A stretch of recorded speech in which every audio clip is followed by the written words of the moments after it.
Tales of Estolia. Written by Sashina Kerfman. Volume 1. The Promise of Zacharias. Part 6. Prophecy.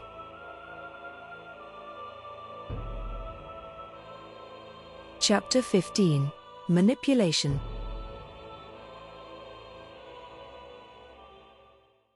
The field of spherical shapes stretches into the distance.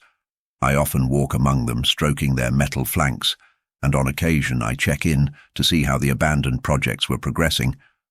About 1/3 of the spheres were locked in the hellscape of uncontrolled climate change, while others were frozen deep in the thrall of an ice age.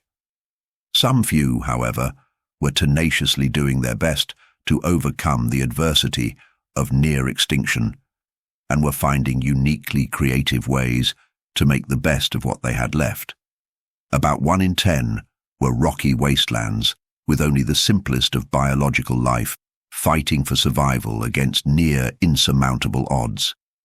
While some had proposed that a new field of spheres could sprout up on the far side of the Ngaio River, I doubt that we shall ever embrace another iteration.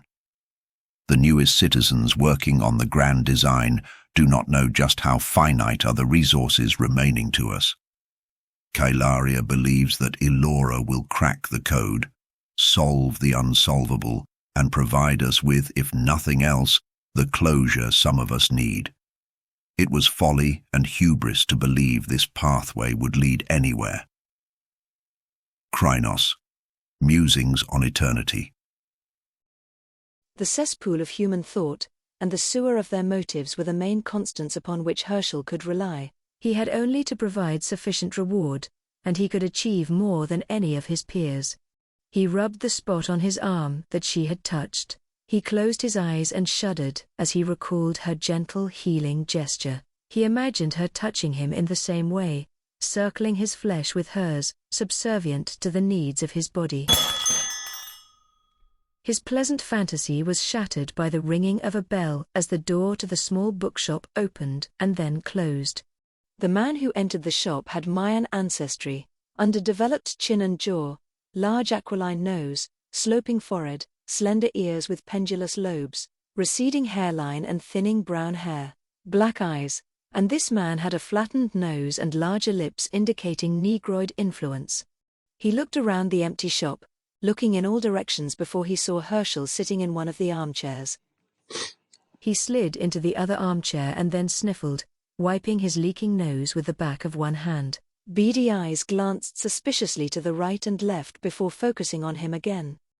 "I got a message," he said, sniffling and wiping his nose again, before settling his hands on his knees. His fingers were supple, disproportionately long for a short man, and they convulsively gripped and released the knobby knees. Another darting look around the small shop preceded the man's next disjointed sentence. "That it would be worth my while to see you." Herschel quirked a brow at the man, waiting to see what he would do or say next. The spidery fingers gripped the knees hard before each digit relaxed. "I mean to say, I heard it would be worth my while to meet someone. I was told to ask for Hershey." The nose twitched, an impressive feat for so much nasal real estate packed into a single face. "But see, I'm allergic to chocolate." The name is Herschel. "Herschel? Hershey? Same thing." His hands retreated from his knees, wiping against the grimy material. Herschel was already tired of interacting with the man. He nudged a thick manila envelope with one foot. It was sealed, with a smaller envelope on top. Take these envelopes, he commanded. The man picked them up. His eyes grew wide when he noted that one of them contained a thick wad of green bills. The money is yours if you take the other envelope to the destination I specify. Slender fingers rifled through the contents. Herschel felt the warmth of satisfaction.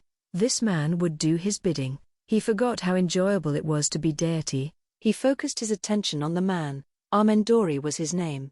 Darius for short. Soon, yes, soon he would have that sort of blind devotion again. For now, however, he would begin with this man.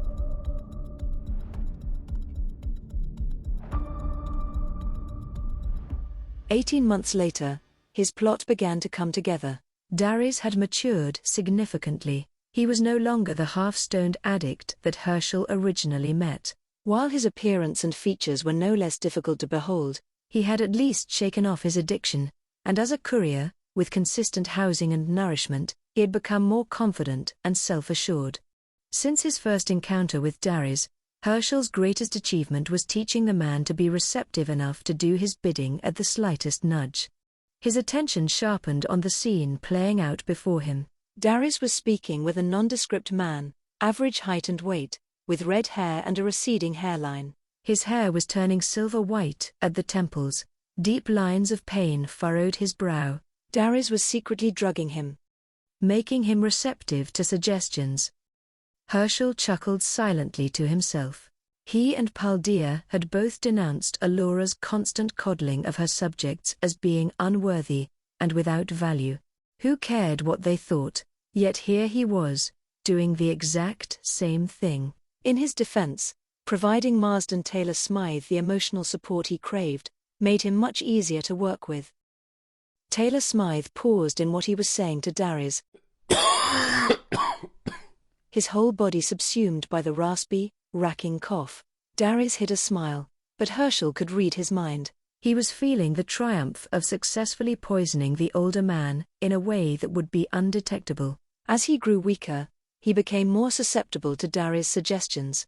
His daughter, Cassandra, was the most important variable in Alora's grand design. She would fail if they could thwart her role. Herschel reviewed the prospectus. She was to become the counterpart to Alora's catalyst of change, and her superfluous guidelines called for absurd conditions, namely, virginity and availability. All he had to do was make sure she wasn't free to marry, wasn't virginal, and in one simple act, the grand design would be destroyed. Sloane Danvers strode purposely into the room, closing the door forcefully behind him. Marsden looked troubled, his brow knit in a frown, as if he was having second thoughts. Herschel urged Darius to administer another dose of the drug. Once the drugs wore off, he wouldn't know what he had done.